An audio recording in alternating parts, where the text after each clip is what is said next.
Mä teen paljon tämmöisiä keikkoja, että mä käyn piirtämässä tilaisuuksissa ja tapahtumissa ihmisiä. Oon tehnyt paljon tämmöisiä kuvitustöitä. Muun muassa tämmönen tuholaistorjuntafirma teetti heidän sivuilleen henkilökunnastaan karikatyyrit, jossa on jokaisella oma tuholaistorjuja tai tämmönen tuholainen. Lisäksi mä oon kuvittanut heille tämmöiset autot, firman autot ja sitten myös näyteikkunaan kuvitukset. Eli tämmönen kokonaisvaltainen kuvituspaketti myynti- ja markkinointitarkoitukseen.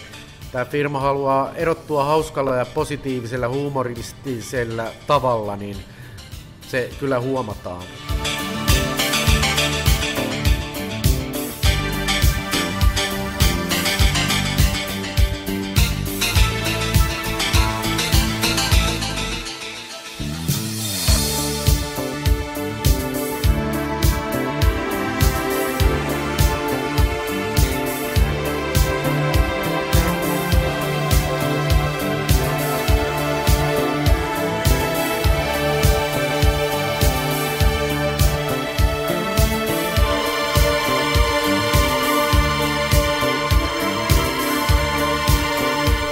Lisäksi tämmöiselle kuin Halva lakritsifirmalle ja salmiakkifirmalle on kuvittanut heidän rekkansa ja myynti- ja mainoskuvaston kannet ja salmiakkikalenterit seuraavaksi 10 vuodeksi.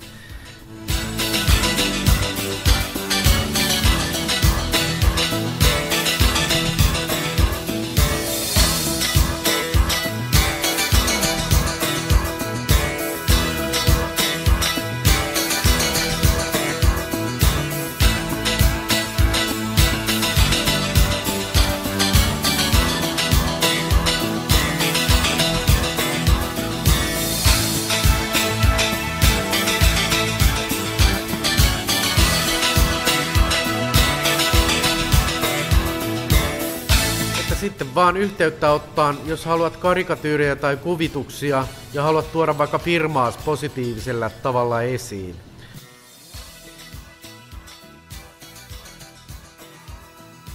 Katso tämmönen kuin jormalampela.com, niin sieltä löytyy enemmän ja informaatio ja esimerkkejä.